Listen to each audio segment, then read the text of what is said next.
Does the prices of fuel, or should the prices of fuel affect your property purchasing decisions?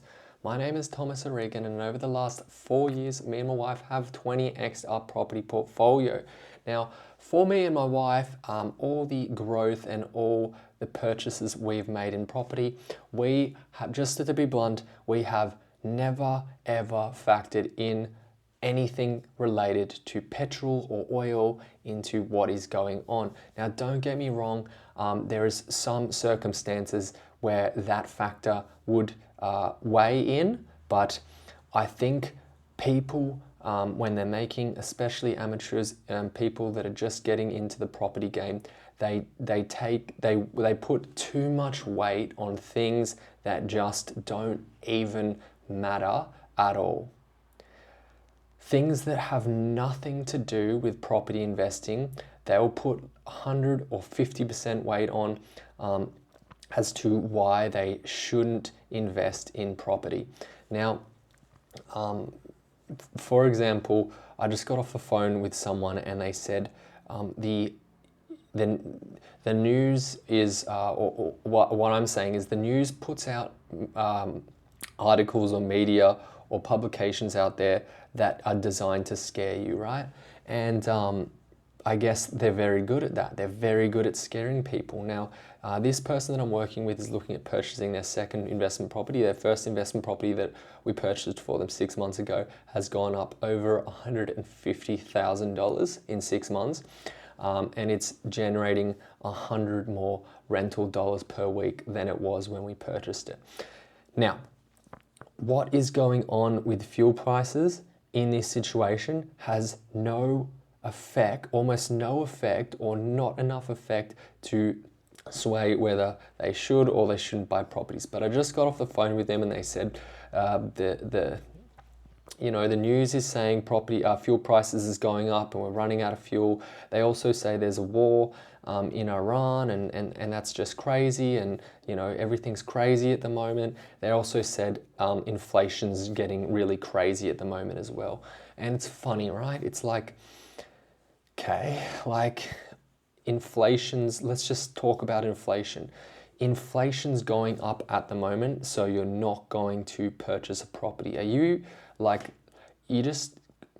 people just don't understand what they're saying. Like, they just get scared from the news, as it is meant to be doing. It's meant to be scaring you, and it to the point where it just doesn't make any sense, right? Let's just be clear. If there is inflation, assets are inflatable. The best thing to be holding in any inflationary period is an asset. So you just say, I'm not buying property because there's high inflation, is basically like saying, translated into English to normal speak, is I'm not buying any property because the property price is going to go through the roof. I'm not buying any property now at this very affordable price because in the near future, because of the high inflation, the rents are going to go through the roof, and also the property price is going through the roof. So I'm not going to buy now.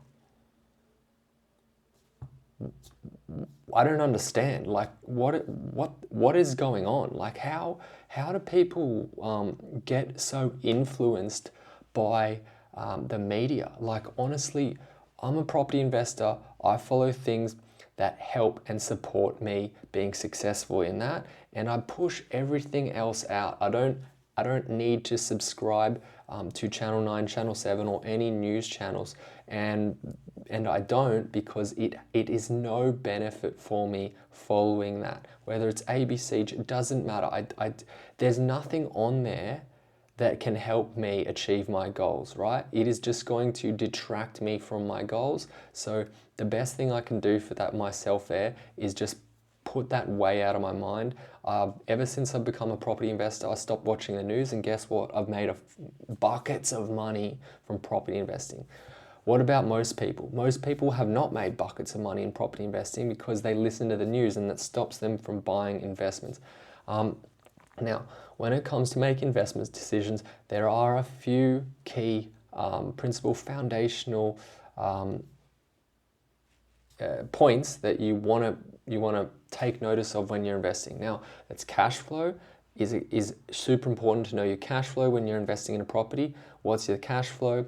What is the capital growth potential of this property? And what is the replacement cost of this property? If you're tracking and understand those numbers and how it relates to the property you're trying to purchase, you are going to make a good investment decision. All the other noise, don't worry about it. See you guys next time. Bye.